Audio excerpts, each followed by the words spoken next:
तो जैसे ही इस कहानी की शुरुआत होती है, हमें एक लड़का दिखाया जाता है जिसका नाम होता है मैक्स, और वो एक फाइटर था। मैक्स की कोई फैमिली नहीं थी क्योंकि जब जमीन डिस्ट्रॉय हुई थी तब उसकी फैमिली मारी गई, तो इसीलिए वो अकेला ही इस बंजर जमीन पर सरवाइव कर रहा है। मैक्स देखता है कि वहाँ पर कुछ गाड़ियाँ हैं जो कि उसी की तरफ ही आ रही हैं। फिर मैक्स उन लोगों से बचने के लिए अपनी गाड़ी में बैठकर वहाँ से भाग रहा होता है, मगर थोड़ी दूर जाते ही वो लोग मैक्स को पकड़ लेते हैं। फिर वो मैक्स को प्रिजनर बनाकर अपने साथ एक जगह पर ले जा रहे होते हैं। जिन लोगों ने मैक्स को पकड़ा था असल में वो एक जालिम इंसान की आर्मी थी, और उस जालिम इंसान का नाम इमोर्टन जो था। असल में जब जमीन और उस पर बसने वाले इंसानों का खात्मा हुआ तो उसके बाद ना तो इस दुनिया में कोई गवर्नमेंट रही और ना ही कोई प्रॉपर सिस्टम। लोगों के पास कोई डिसिप्लिन नहीं था, बल्कि वो जानवरों की तरह ही जिंदगी गुजार रहे थे। लेकिन जो इमोर्टन जो होता है उसके पास सारी फैसिलिटीज होती हैं, लाइक खाना, पानी, फ्यूल, सब कुछ, और वहाँ का सारा सिस्टम इमोर्टन जो के अंडर ही चल रहा था। इमोर्टन की जो आर्मी थी वो भी उसी के लिए ही लड़ती थी। साथ साथ इमोर्टन और उसकी आर्मी भी किसी किस्म की बीमारी का शिकार थे, वो भी नॉर्मल नहीं थे। उन्हें एक ऐसी बीमारी हो गई थी कि उन्हें खून की जरूरत पड़ती रहती थी। ये सारी आर्मी इमोर्टन को अपना गॉड समझती थी क्योंकि उनके पास एक फ्यूल ही था जो उनकी सबसे बड़ी दौलत थी। इसके अलावा ऐसी जमीन पर कुछ भी नहीं था, खाने पीने की किल्लत थी। इमोर्टन के कबीले के अलावा वहाँ पर बाकी और कबीले भी रहते थे जो कि आम लोगों के कबीले थे। जब वो लोग मैक्स को बंदी बनाकर वहाँ पर लाते हैं तो वो उसकी कमर पर ये मेंशन कर देते हैं कि ये यूनिवर्सल डोनर है क्योंकि उसका ब्लड ग्रुप ओ नेगेटिव था। मैक्स उन लोगों से बचकर भागने की कोशिश भी करता है लेकिन वो पकड़ा जाता है। फिर हम इमोर्टन जो को बाहर आता देखते हैं जो कि इंसान तो बिल्कुल नहीं था क्योंकि उसकी पूरी बॉडी की स्किन काफी अजीब थी, और सांस लेने के लिए उसने मुंह पर काफी बड़ा और क्रीपी सा मास्क भी लगाया हुआ था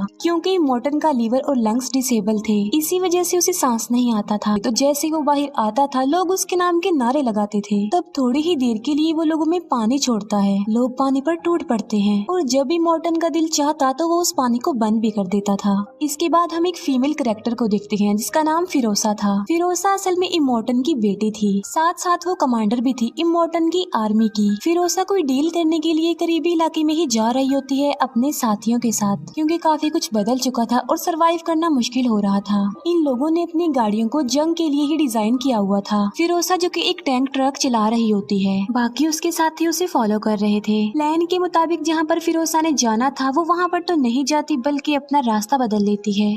इमोर्टन देख लेता है कि फिरोसा अपना रास्ता बदल चुकी है। उसे अपनी बेटी फिरोसा पर डाउट होने लगता है, इसीलिए वो एक चेम्बर में जाता है। वहाँ जमीन पर लिखा होता है कि तुम्हारे बच्चे वॉर लीडर नहीं बनेंगे। दरअसल इमोर्टन की 4 वाइफ्स थी क्योंकि इमोर्टन अपनी नस्ल बढ़ाना चाहता था और उन्हें फाइटर बनाना चाहता था, लेकिन फिरोसा इमोर्टन की वाइफ्स को भी अपने साथ कहीं पर ले जा रही होती है। इसके बाद इमोर्टन अपनी आर्मी को एक्टिवेट कर देता है क्योंकि इमोर्टन को रियलाइज हो चुका था कि फिरोसा बगावत पर उतर आई है।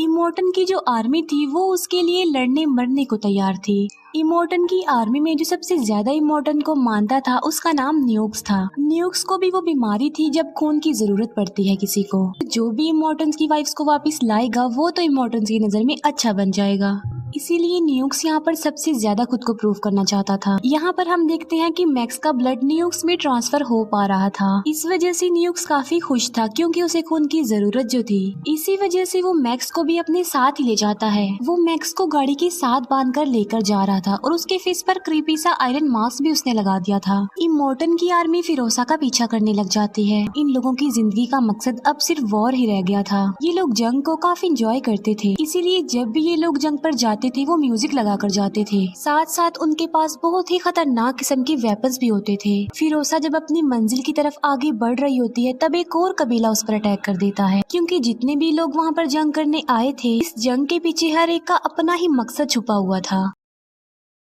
इमोर्टन अपनी वाइफ्स के लिए फिरोसा से जंग करना चाहता था और वो कबीला उस टैंक के लिए जो कि फिरोसा के ट्रक पर लगा हुआ था क्योंकि उसमें पेट्रोल जो था जो उन लोगों की दौलत समझा जाता था। न्यूक्स अपनी गाड़ी को काफी तेज चलाता है और देखते ही देखते वो फिरोसा के करीब भी पहुंच जाता है, लेकिन फिरोसा उसकी गाड़ी को हिट कर देती है। तभी डस्ट का एक बहुत बड़ा तूफान आ जाता है जो कि उन लोगों की तरफ ही बढ़ रहा था। न्यूक्स जो कि फिरोसा के ट्रक के इतना करीब आ चुका था क्योंकि फिरोसा को वो हर हाल में पकड़ना चाहता था। इवन वो सुसाइड बॉम्बर का यूज करने का भी सोचता है ताकि वहाँ पर ब्लास्ट हो और फिरोसा का ट्रक रुक जाए। ये लोग डस्ट के तूफान में ही आगे बढ़ जाते हैं। मैक्स को पता था कि ब्लास्ट की वजह से वो भी मारा जाएगा, इसीलिए वो न्यूक्स को ऐसा करने से मना करता है। तभी देखते ही देखते न्यूक्स की गाड़ी क्रैश हो जाती है। इसके बाद हम तूफान थम जाने के बाद का सीन देखते हैं कि मैक्स को होश आ गया है, लेकिन स्टिल उसके फेस पर वो आयरन मास्क लगा हुआ था। साथ साथ वो न्यूक्स से भी बंधा हुआ था। वो न्यूक्स को उठाता है और आगे बढ़ जाता है। वहीं पर मैक्स को फिरोसा का टैंक ट्रक खड़ा हुआ दिखाई देता है और वो उसी के पास जाता है।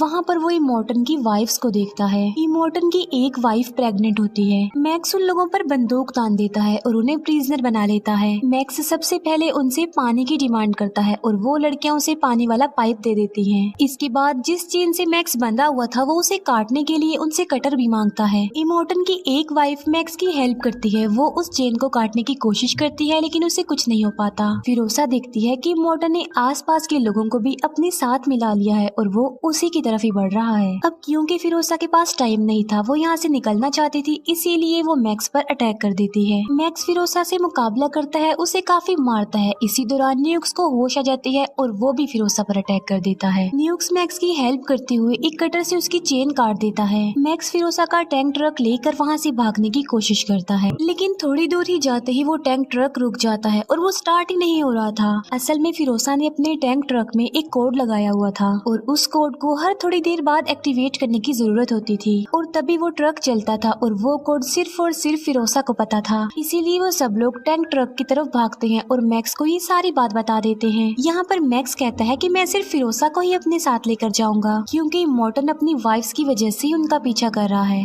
और जब इमोर्टन को उसकी वाइफ्स मिल जाएंगी तो वो उन लोगों का पीछा नहीं करेगा। लेकिन फिरोसा इस बात के लिए इनकार कर देती है। वो कहती है कि मैं इन लड़कियों को भी अपने साथ लेकर जाऊंगी क्योंकि मैं एक सेफ प्लेस के लिए जा रही हूँ जहाँ पर जिंदगी पॉसिबल है। इसीलिए मैक्स फिरोसा की बात मानकर उन लड़कियों यानी इमोर्टन की वाइफ्स को भी अपने साथ ले लेता है। वो लोग फौरन वहाँ से भाग जाते हैं, लेकिन इमोर्टन की आर्मी अभी तक उनका पीछा ही कर रही थी। टैंक ट्रक में कोई खराबी हो जाती है, इसीलिए मैक्स बाहर आता है, ट्रक को रिपेयर करता है जिससे वो ट्रक ठीक हो जाता है। इसी दौरान मैक्स उस आयरन मास्क को भी अपने फेस से रिमूव कर देता है। हम देखते हैं कि न्यूक्स भी फिरोसा के टैंक ट्रक पर चढ़ गया है और उसने फिरोसा पर अटैक कर दिया है। तभी इमोर्टन की वाइफ्स फिरोसा की हेल्प करती हैं। यहाँ पर फिरोसा न्यूक्स को मारना चाहती थी, लेकिन इमोर्टन की वाइफ्स कहती हैं कि इसे मत मारो, ये सिर्फ इमोर्टन का गुलाम है इसीलिए ऐसा कर रहा है। इसीलिए फिरोसा उसे अपने ट्रक से नीचे फेंक देती है। फिरोसा और उसके लोग तेजी से आगे बढ़ते जा रहे थे। वहाँ पर माउंटेन्स के बीच एक रास्ता होता है और ये लोग उसी रास्ते पर चल पड़ते हैं। जब वो लोग माउंटेन्स के रास्ते पर आ जाते हैं तब फिरोसा मैक्स और इमोर्टन की वाइफ्स को छुपा देती है क्योंकि उस एरिया में एक कबीला रहता था जो कि बाइकर्स थे और फिरोसा ने उस कबीले से डील की थी कि वो उनके लिए बहुत ज्यादा फ्यूल लेकर आएगी। बदले में वो लोग फिरोसा को यहाँ से सही सलामत जाने देंगे और वो माउंटेन की एंट्रेंस पर ब्लास्ट कर देंगे ताकि इमोर्टन और उसकी आर्मी के लिए रास्ता बंद हो जाए। लेकिन जब वो बाइकर्स का कबीला ये देखता है कि इमोर्टन की इतनी बड़ी आर्मी आ रही है तो वो फिरोसा पर गुस्सा करते हैं। वो फिरोसा को कहते हैं कि हमने सोचा था कि थोड़े से लोग होंगे लेकिन ये तो बहुत बड़ी आर्मी है।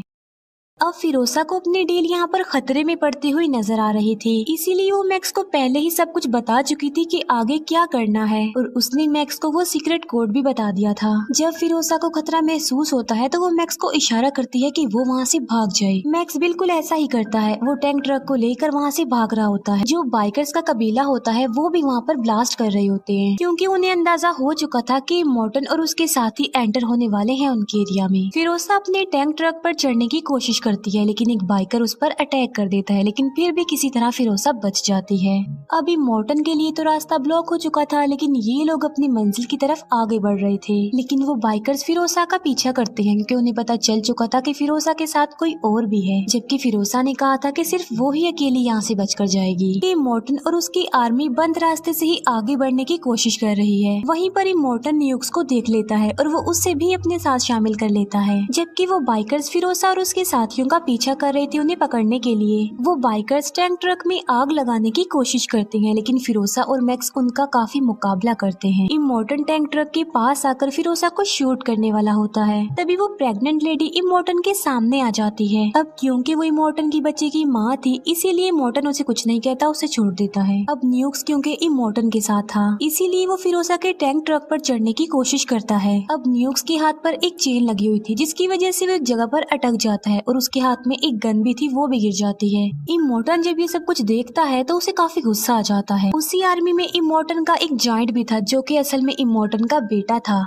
वो जायंट थ्रोअर वेपन से उन पर अटैक करता है और वो थ्रोअर जाकर सीधा टैंक ट्रक के स्टीयरिंग पर लगता है। थ्रोअर की वजह से स्टीयरिंग निकलने वाला हो जाता है, लेकिन तभी प्रेग्नेंट लेडी एक कटर से उस चेन को काट देती है जो कि थ्रोअर के साथ लगी हुई थी। अब ट्रक दोबारा से मैक्स के कंट्रोल में आ गया था, लेकिन वो प्रेग्नेंट लेडी बाहर ही गिर जाती है। पीछे से इमोर्टन की गाड़ी आ रही थी। अब क्योंकि वो प्रेग्नेंट लेडी को मारना नहीं चाहता था, इसीलिए वो अपना स्टीयरिंग घुमा लेता है। इमोर्टन अपनी प्रेग्नेंट वाइफ के लिए वहीं पर रुक जाता है, जबकि फिरोसा और उसके साथ ही आगे बढ़ जाते हैं। इमोर्टन की एक वाइफ पीछे आती है और वो वहाँ पर न्यूक्स को देखती है।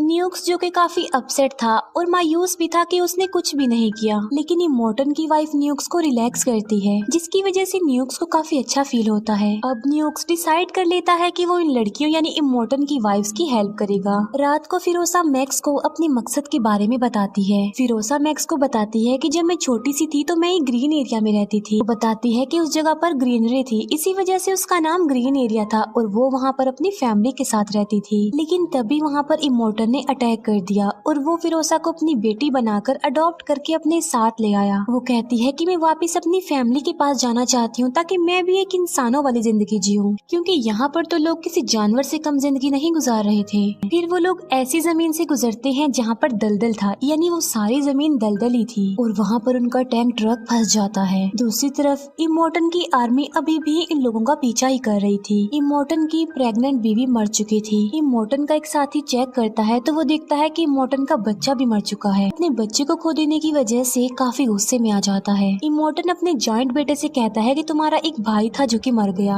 अब वो जॉइंट बेटा वहाँ पर चिल्ला चिल्ला कर सबको ये बता रहा होता है कि मेरा एक भाई था, अब वो मर चुका है। दूसरी तरफ टैंक ट्रक अभी तक दलदल में फंसा हुआ था और वो लोग उसे निकालने की कोशिश भी कर रहे थे, लेकिन वो कामयाब नहीं हो पाते। वहाँ पर एक सूखा हुआ ट्री भी था और न्यूक्स कहता है क्या पता हम इसकी मदद से अपने ट्रक को निकाल सके। वो लोग दिखते हैं कि इमोर्टन का एक करीबी साथी उन लोगों की तरफ बढ़ रहा है, इसीलिए मैक्स अपनी स्नाइपर गन से उन पर निशाना लगाता है, लेकिन उसका निशाना छूट जाता है।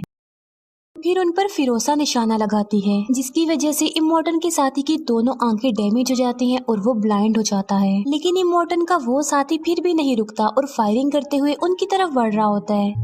वो लोग टैंक ट्रक को दलदल से निकालने की काफी कोशिश करते हैं और इसमें कामयाब भी हो जाते हैं। उनका टैंक ट्रक दलदल से निकल जाता है और वो आगे बढ़ जाते हैं। फिर ये लोग एक ऐसी जगह पर पहुंच जाते हैं जहां पर एक टावर था और वहां पर एक लेडी हेल्प के लिए चिल्ला रही थी।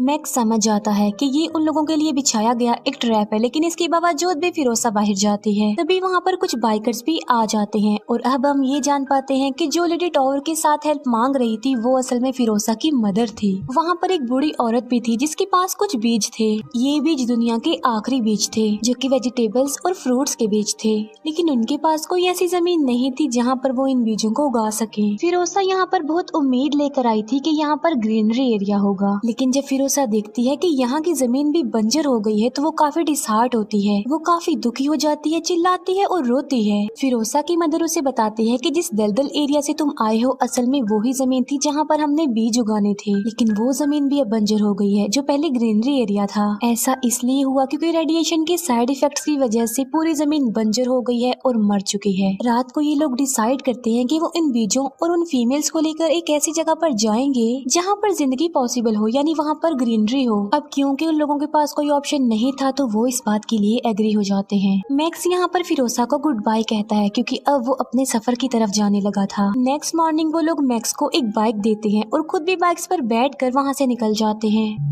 लेकिन फिर मैक्स को उसकी फैमिली की विजन्स आने लगते हैं जो ये कहना चाह रहे थे कि फिरोसा और उनके लोगों की हेल्प करो। तभी मैक्स का इरादा चेंज हो जाता है और वो बाइक पर बैठकर उन लोगों के पास आ जाता है।